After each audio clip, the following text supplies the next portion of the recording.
Hello everyone, আমি টুম্পা। তো আমার আরও একটি নতুন ব্লগ নিয়ে তোমাদের সামনে চলে এসেছি। তো তোমরা সবাই কেমন আছো? আশা করছি সবাই ভালো আছো। তো আমার কিন্তু আগের রান্নার ব্লগগুলোতে তোমরা অনেক অনেক ভালোবাসা দিয়েছো, তাই জন্য আমি তোমাদেরকে অনেক অনেক ধন্যবাদ জানাই।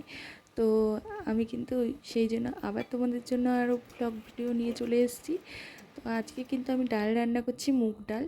তো মুগ ডালটা প্রথমে ভালো করে ভেজে তারপরে কিন্তু আমি জল দিয়ে একটু ধুয়ে নিয়ে গরম জলে সেদ্ধ করতে বসিয়ে দিয়েছি কাঁচা লঙ্কা চিরা, একটু সামান্য তেল দিয়ে দিয়েছিলাম। তো তারপরে কিন্তু আমি ঝিঙেগুলোকে পরিষ্কার কেটে ধুয়ে তারপরে কিন্তু এই যে ঝিঙেগুলো যাতে ভালোভাবে সেদ্ধ হয়ে যায়, তাই জন্য কিন্তু আমি ডালটা সেদ্ধ হয়ে আসলে অল্প জল থাকতে তখন আমি কিন্তু ঝিঙেগুলোকে দিয়ে দিয়েছি, একটু লবণ দিয়ে ঢেকে দিয়েছিলাম। তো দেখতেই পাচ্ছ কিন্তু ঝিঙেটা খুব সুন্দরভাবে সেদ্ধ হয়ে এসছে। তো এবার আমি পরিমাণ মতো জল দিয়ে দিলাম।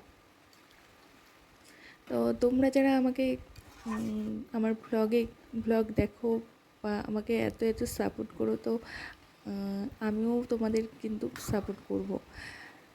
তো এই যে আমি পরিমাণ মতো লবণ হলুদ দিয়ে দিলাম। তারপরে কিন্তু আমি স্বাদ অনুযায়ী একটু চিনিও দিয়েছি। তো এরকম নিরামিষ দিনে কিন্তু এরকম ডাল খুবই সুস্বাদু লাগে খেতে। তো ডালটা আমার একটু ভালোভাবে ফুটলে তারপরে কিন্তু নামিয়ে নিয়েছি। এবার কড়াইতে তেল দিয়ে পরিমাণ মতো দিয়েছি দুটো শুকনো লঙ্কা, আর তার সাথে ফোড়নে দিচ্ছি কিন্তু আমি গোটা জিরে আর অল্প একটু মৌরি, আর দিয়ে দিলাম কিন্তু একটু তেজপাতা আর একটু গ্রেট করা আদা। তো ফোড়নটা কিন্তু ভালোভাবে ভাজা ভাজা হয়ে আসলে যখন সুন্দর একটা স্মেল বেরোবে, তখন কিন্তু আমি ডালটা দিয়ে দিয়েছি।